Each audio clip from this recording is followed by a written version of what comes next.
Nippon प्रकल्पग्रस्तांच्या प्रलंबित मागण्यांसाठी शिवसेना शिंदेगड चंद्रपूर लोकसभा संघटक मुकेश चिवतोडे यांच्या पुढाकाराने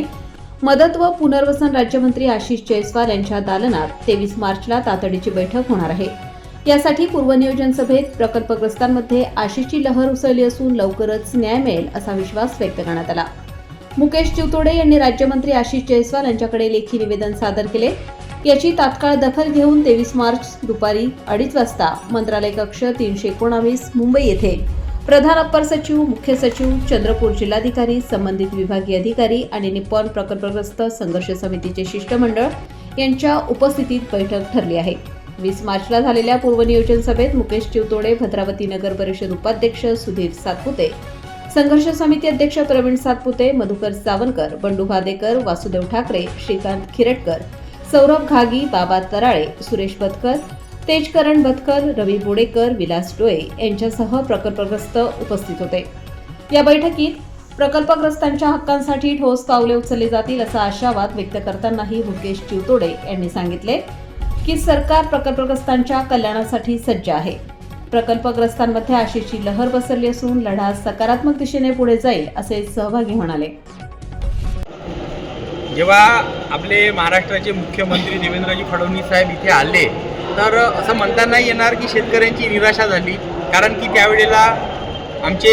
पूर्व विदर्भ संपर्क मंत्री आशिषजी जयस्वाल साहेब सुद्धा त्यांच्यासोबत होते आणि प्रामुख्याने आम्ही आमच्या पक्षाकडून जयस्वाल साहेबांना विनंती केली की 30-35 वर्षा अगोदर इथं जमीन अधिग्रहण करण्यात आल्या होत्या आणि त्या हिशोबाने एका पिढीचं या ठिकाणी नुकसान झालं होतं, कारण की त्यांना त्यावेळेला नोकऱ्या मिळायला पाहिजे होत्या, नोकऱ्या मिळाल्या नाही, पैसे मिळाले, परंतु आजच्या हिशोबाने जर ते पैसे बघितले तर त्यावेळेला 1 लाख रुपये, 1.5 लाख रुपये असे मिळाले आणि आज त्याच जमिनींचे WCL कडून 10 लाख रुपये, 8 लाख रुपये, 18 लाख रुपये असे भेटून राहिले। आज या ठिकाणी अरविंदोसारखी प्रायव्हेट कंपनी आली, त्यामध्ये 26 लाख रुपये एकरी भाव मिळून राहिला। तर आम्ही जेव्हा या सगळ्या गोष्टी जयस्वाल साहेबांना सांगितल्या तर प्रामुख्याने शेतकऱ्यांना मदत झाली पाहिजे आणि या सगळ्या ज्या गोष्टी आहे ते आपले राज्याचे मुख्यमंत्री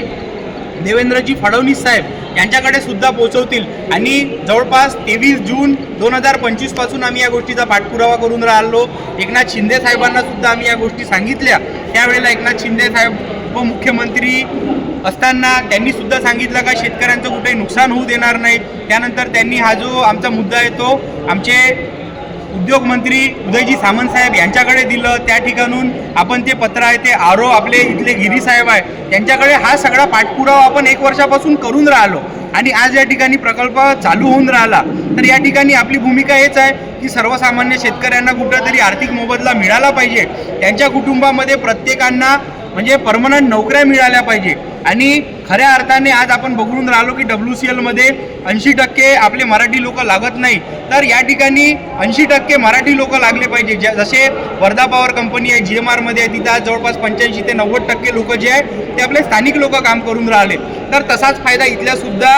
शेतकऱ्यांना झाला पाहिजे, त्यांच्या पुढच्या येणाऱ्या पिढीला फायदा झाला पाहिजे आणि प्रामुख्याने त्यांना जास्तीत जास्त फायदा आज महायुतीचं सरकार आहे, शिवसेना असो, BJP असो, राष्ट्रवादी असो, तर प्रामुख्याने सगळ्यांना आम्ही मदत मागून राहिलो आणि जास्तीत जास्त आपल्या इथल्या प्रकल्पग्रस्त शेतकऱ्यांना कसा त्याचा फायदा होईल याचेच आम्ही 100% प्रयत्न करू। 23 तारखेला 2:30 वाजता मंत्रालयामध्ये मीटिंग आहे, तर त्यासाठी आम्ही पूर्ण मुद्देसूद डॉक्युमेंटेशन घेऊन त्या ठिकाणी जाऊ आणि शेतकऱ्यांच्या बाजूने शिवसेना पक्षातर्फे सगळे जे प्रकल्पग्रस्त आहेत त्यांचे काही पुढाकारी सुद्धा इथं राहतील आणि तिथं प्रामुख्याने ठोस मागणी मांडू आणि त्यामधून काही ना काही चांगलाच तोडगा निघल अशी आम्ही अपेक्षा करतो।